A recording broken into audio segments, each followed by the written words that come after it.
பெண்கொடியால் ஆண்டு வரும் பொழுது அவர்களுக்கு ஒத்தைக்கு ஒரு மகன் தான். அவன் வேறு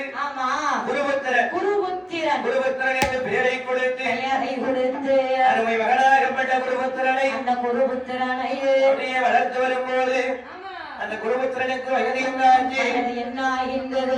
ஒரு வயதிலே உண்டு விளையாடுவார். வயதோ 18 வயதாச்சு. 18 வயதிலே பாலனான குருபுத்திரனுக்கு மணமுடிக்க வேண்டும் என்று பெண் பார்த்து வாரேன் என்று மரணவில்லை இடத்திலே சொல்லிவிட்டு அந்த 5 கண்மா முனிவர் சுவர் ஆக்கிக் கொண்டு 4 திசையும்